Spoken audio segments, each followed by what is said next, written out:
കഴിഞ്ഞ 5 വർഷവും ചമ്പക്കുളം ബ്ലോക്ക് പഞ്ചായത്ത് ഭരിക്കുന്നത് LDF-ഉം UDF-ഉം ഒരുമിച്ചാണ്. ആശയപരമായി ഇരു ധ്രുവങ്ങളിൽ നിൽക്കുന്ന ഇരു കൂട്ടരും ഇങ്ങനെ ചേർന്ന് ഭരിക്കാൻ കാരണം ഇവിടുത്തെ ഒരേയൊരു BJP മെമ്പറാണ്. എടത്വ തലവടി സ്വദേശിയായ അജിത് പിഷാരത്ത്. 13 മെമ്പർമാരുള്ള ചമ്പക്കുളം ബ്ലോക്ക് പഞ്ചായത്തിൽ 6 LDF, 6 UDF എന്നിങ്ങനെയാണ് സീറ്റ് നില. ഒറ്റ BJP മെമ്പർ, അത് അജിത് പിഷാരത്താണ്. ഭൂരിപക്ഷം ലഭിക്കാത്തതിനാൽ ഇരു കൂട്ടർക്കും ഒറ്റയ്ക്ക് ഭരിക്കാനാകില്ല. അജിത്താകട്ടെ ആർക്കും ഒപ്പം നിൽക്കത്തുമില്ല. ഞാൻ BJP ബ്ലോക്ക് പഞ്ചായത്ത് മെമ്പറാണ്.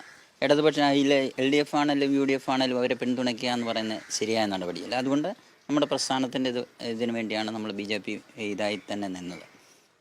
പിന്നെ അതുപോലെ തന്നെ ഈ രണ്ടുപേരെയും പിന്തുണയ്ക്കാതെ മുമ്പോട്ട് പോയതുകൊണ്ട് ജനങ്ങൾക്ക് വേണ്ടതായ കാര്യങ്ങൾ ജനങ്ങളോടൊപ്പം നിന്ന് ചെയ്തു കൊടുക്കാനുള്ള ഒരു പരിശ്രമം നമ്മുടെ ഇതിലുണ്ടായിരുന്നു. അതാണ് നമ്മുടെ ഒരു. ഇതിനിടയിൽ അവിശ്വാസം കൊണ്ടുവരാനും ശ്രമമുണ്ടായി. മുന്നണികൾ മാറി മാറി അജിത്തിന്റെ പിന്തുണ തേടി. പക്ഷേ ഒറ്റ മറുപടി.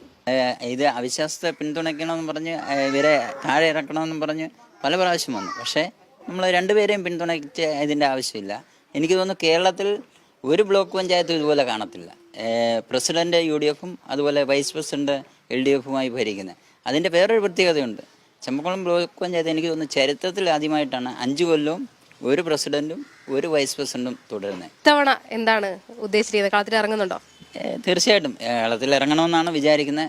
പാർട്ടി പ്രവർത്തകർ എന്താണോ നിർദ്ദേശിക്കുന്നത് അതനുസരിച്ച് പൊതുപ്രവർത്തന രംഗത്ത് ഇവന് കോവിഡ് വന്നാലും പ്രളയം വന്നാലും എല്ലാം ജനങ്ങളോടൊപ്പം നിന്ന് അവർക്ക് വേണ്ടുന്ന സഹായങ്ങൾ ചെയ്തു കൊടുക്കണമെന്നൊരു ആഗ്രഹമുണ്ട്. അതുപോലെ സേവന പ്രവർത്തനം എൻ്റെ എനിക്ക് ഏറ്റവും താല്പര്യമുള്ള ഒരു കാര്യമാണ്. കുട്ടനാട്ടിലെ BJP-യുടെ ആദ്യത്തെ ബ്ലോക്ക് മെമ്പർ കൂടിയാണ് അജിത് പിഷാരത്ത്.